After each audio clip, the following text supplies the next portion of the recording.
অনেকগুলো যদির কথা আমরা আলোচনা করছিলাম, বিচার সংস্কার, গণপরিষদ নির্বাচন ইত্যাদি ইত্যাদি। এখন নতুন আরও একটা যদি জুলাই সনদ, এবং সেটির উপর ভিত্তি করেই হতে হবে নির্বাচন, একই রকম বলছে এনসিপি জামাত দুটি দলই। আমি ডক্টর জাহেদ আপনার কাছ থেকে একটু শুনতে চাই যে আসিফ মাহমুদ তিনি বলেছিলেন 8ই আগস্টের মধ্যে হবে জুলাই সনদ। অবশ্যই এরকম জুলাই ঘোষণাপত্র নিয়েও আগে বহুত সময় আসছে, সেই সময়টার মধ্যে পারে নাই, পরে হয়েছে অন্তত।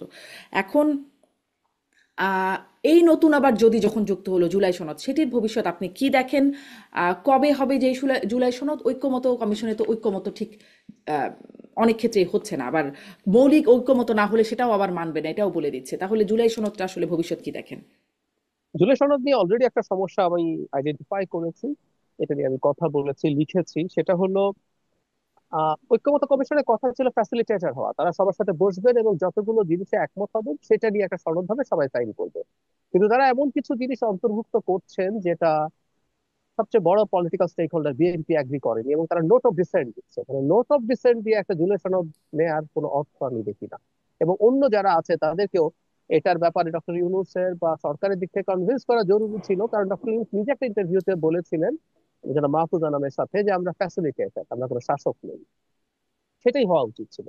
দ্বিতীয়ত শারমিন, আমি একটা জিনিস মনে করি, এই যে জুলাই সনদ, বিচার বা আরো যা যা নিয়ে ইলেকশনের যে একটা আনসার্টেনিটি দেখা যাচ্ছে, এটা আসলে খুব মেজর ইস্যু বলে আমি মনে করি।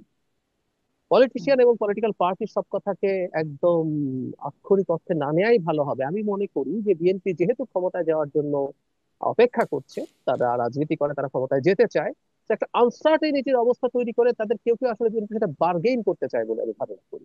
যখন এগুলো হবে, তারা বিএনপির সাথে কোনো ধরনের বার্গেইনে যেতে চায়, বিএনপি তাদেরকে ডাকবে, কথা বলবে, তাদের কিছু চাওয়া না পাওয়া আছে সেগুলো নিয়ে করবে। সুতরাং আমি এই সবগুলোকে আসলে খুব শক্তভাবে, যে তারা এগুলো শক্ত হয়ে স্টেবল হয়ে বসে থাকবে তা দেখছি না। তারা এটা তাদের একটা হলো রাজনীতির স্বার্থে, যখন সংস্কার শব্দটার সাথে তো আমাদের educated conscious middle class, urban middle ক্লাসের এক ধরনের সংযোগ আছে। তো সংস্কার বললে তাদের সাথে কানেক্টেড হওয়া যায়, একই সাথে ওই যে বললাম চাপ তৈরি করা যায়, এইভাবেও দেখতে পারি। সুতরাং এটাকে খুব আমি অত বড় করে দেখি না।